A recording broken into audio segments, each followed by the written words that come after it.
रियोमन Sukuna versus संग जिनवू। अगर इन दोनों का आमना सामना होगा तो कौन जीतेगा? आज मैं इन दोनों की पावरफुल फॉर्म का कंपैरिजन करूंगा। तो वीडियो को स्टार्ट करते हैं। पहले बात करते हैं सुकुना के बारे में। सुकुना जो 1000 साल पहले एक इंसान था और उसे स्ट्रॉन्गेस्ट सॉर्सरर बोलते थे। वो इतना पावरफुल था कि उसके सामने जो भी आता था वो उसे मार कर खा जाता था। सुकुना की डेथ कैसे हुई ये तो जुजुत्सु काइसन वालों ने ऑफिशियली कंफर्म नहीं किया है, लेकिन जब सुकुना मरा था तब उसने अपनी एनर्जी को अपनी 20 फिंगर्स में डिवाइड कर दिया था और उसने टोक्यो के अलग अलग हिस्से में छुपा दिया था। और जब यूजी ने सुकुना की फिंगर खाई थी तो सुकुना की सोल यूजी में फिर से जिंदा हो गई थी। बात करते हैं सुकुना की एबिलिटीज के बारे में। डिसमेंटल, ये सुकुना का पॉपुलर अटैक है। इस अटैक से सुकुना अपने अपोनेंट को 20 से काट देता है और ये अटैक इतनी तेजी से लगता है कि उसके अपोनेंट को पता ही नहीं चलता है कि कब उसकी मौत आ गई।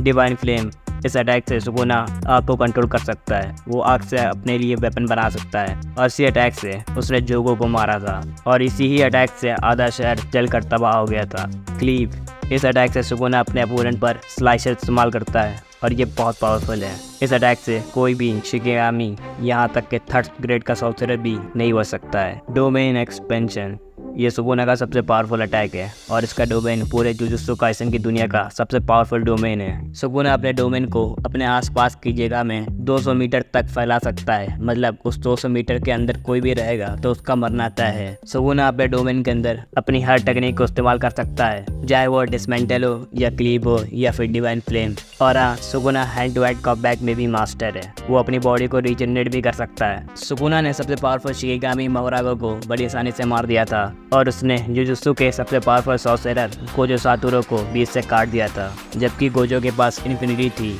और सुकुना ने जब उसे मारा था तब उसके पास अपनी पूरी फिंगर्स भी नहीं थी।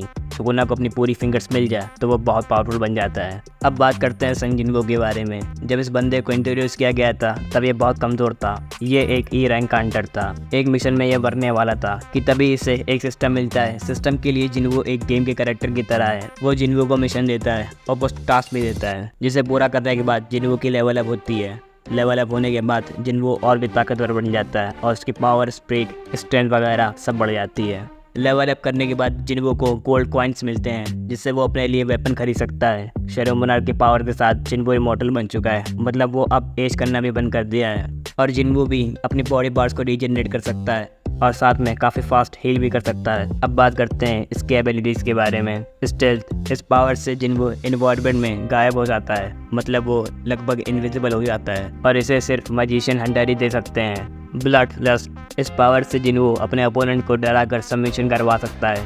रूलर अथॉरिटी, इस पावर से जिनवू अपने अपोनेंट को बिना हाथ लगाए उठाकर फेंक सकता है, बिल्कुल स्ट्रेंजर थिंग्स 11 की तरह। ड्रैगन फियर, इस एबिलिटी से जिनवू अपनी आत्मा से चिल्लाता है और जो भी इसकी चीखें सुनेगा वो वहीं डर के मारे फ्रीज हो जाएगा और जिनवू उसे मार देगा। क्विक सिल्वर, इस पावर से जिनवू की स्पीड 30% बढ़ जाती है।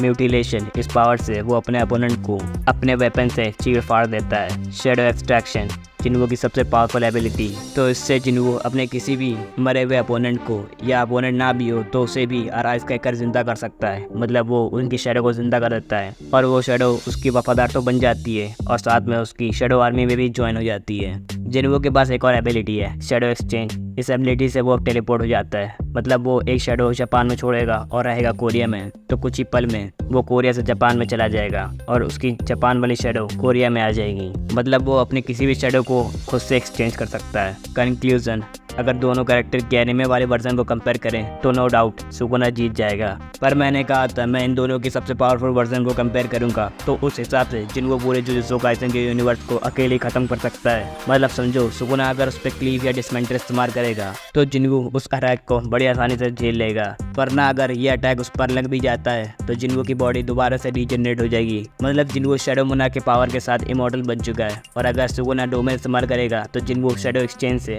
अपने आप को अपनी दूसरी शैडो से एक्सचेंज कर लेगा। ऊपर से उसके पास शैडो आर्मी भी है और वो गोजो सातोरू और टोजी फुशिगोरो जैसे पावरफुल कैरेक्टर की शैडो को भी अराइज करके जिंदा कर सकता है। जिनवू के पास रूरल अथॉरिटी भी है, तो ओवरऑल इस बैटल का विनर संग जिनवू ही है, लेकिन जिनवू को सुकुना को हराने में दिक्कत बहुत आएगी। तो वीडियो अच्छी लगी तो लाइक करना, चैनल पर नया तो सब्सक्राइब करना कर ही देना। बहुत मेहनत लगती वीडियो बनाने में और उम्मीद करता हूँ तुम्हें वीडियो पसंद आई होगी। मिलते हैं नेक्स्ट वीडियो पे, बाय बाय।